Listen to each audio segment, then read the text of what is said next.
So putting this top thing is theoretically not difficult, but you can tell my inside scraper was longer than the outside one. I tried to cut it with snips, I failed, so there's a gap there. I mean, it's tiny, but it's still going to require a little bit of glue or something to, it probably wouldn't be a bad idea anyway. That's annoying though. And I ended up cutting it with a Dremel, because cutting it with snips just wasn't doing it. It was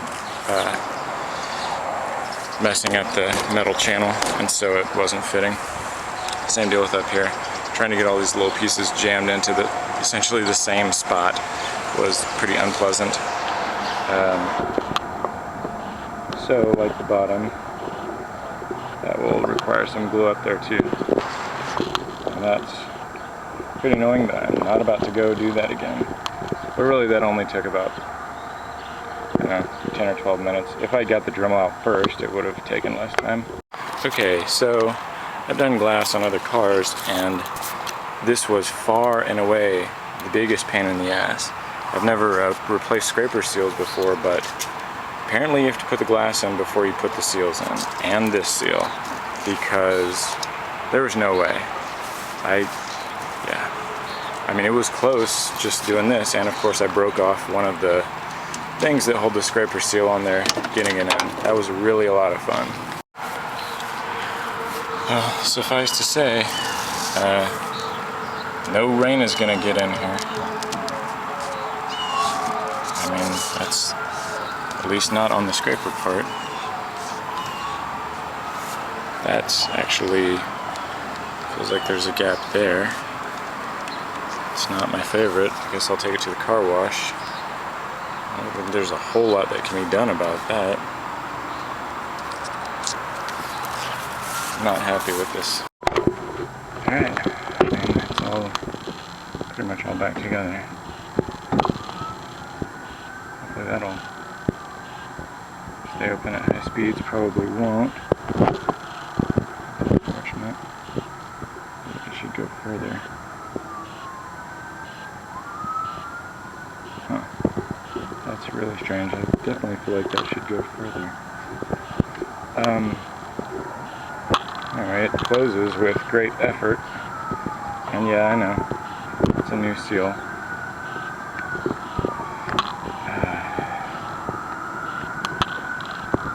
But that's getting ridiculous. Here is a nice tip. I got these little neodymium, whatever they are, magnets online. And if you don't have a little screw bowl, magnetic screw bowl, which is also really nice, you can just take them and magnetize your nuts to your nuts and bolts to your dash. It's a really good way of keeping them organized. Alright, this is the second one. I took the glass out, cut this thing off, and now I'm going to start putting stuff on. Okay, I think I figured the order out on this one. Basically, put this seal on, put it back in place. Was actually able to jam it in there tight enough to get the screw on, which is nice. Put the glass back in, and then now I'm feeding this front fuzz on there, and I just kind of pulled the glass back, fed it down there, worked it in there until it hits the bottom, and now I'm just going to cut it at the top. And this thing goes in there real easily, so just kind of going like that probably installs that thing pretty good. Okay, so that worked really well. Either, yeah, I don't think that should be a problem. Basically,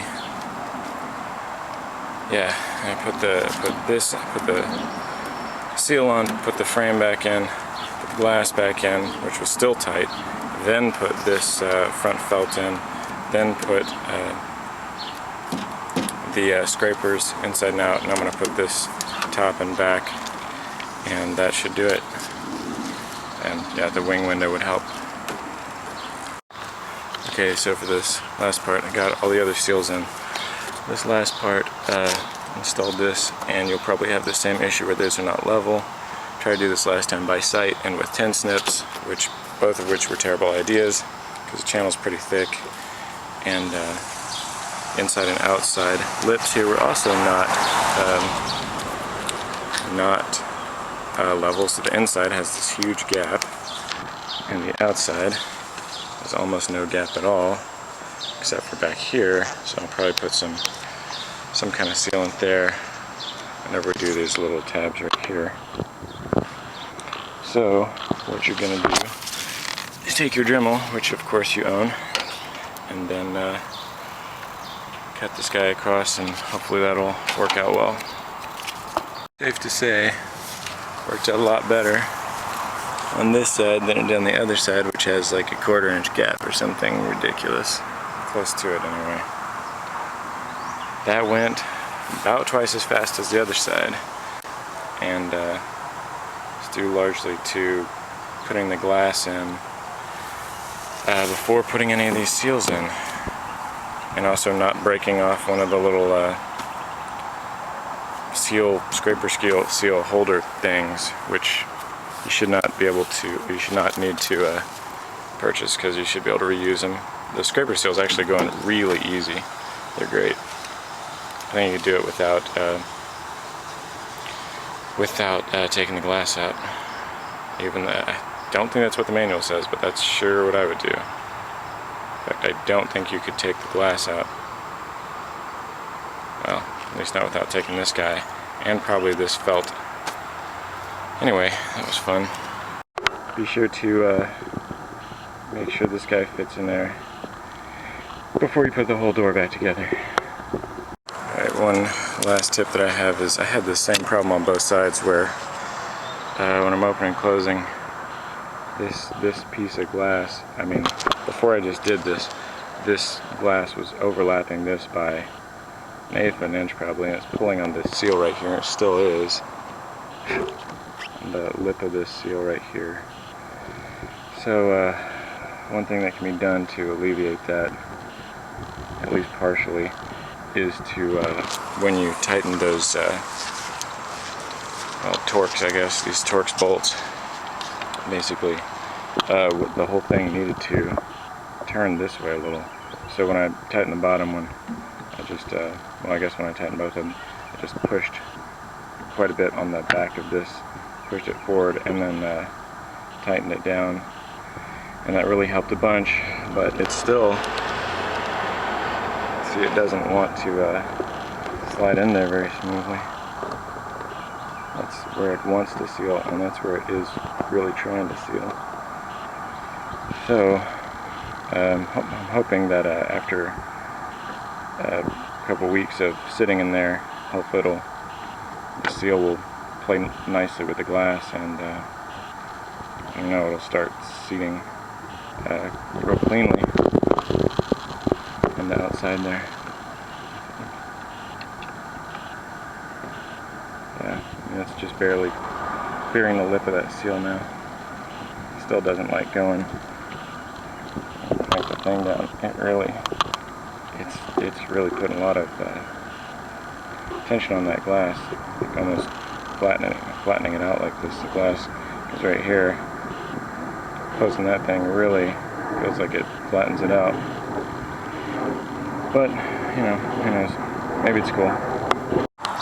One hopefully last thing, so I'm at the top of this guy right here, that when you close them, it might not seal properly, so I'm going to close this up and then jam a flathead head through there to make it seat properly. Just not use it for a couple of weeks, and hope that it starts going behind there instead of squishing up like that. I don't know if this is standard or not, but I just noticed this on the driver's side. Both of the screws are on the inside, which is obviously a security concern. And then on the other side, lower screws on the outside, upper screws on the inside. And I thought, oh my gosh, I'm an idiot, but this thing is sided. You can't do it backwards. So that's really strange.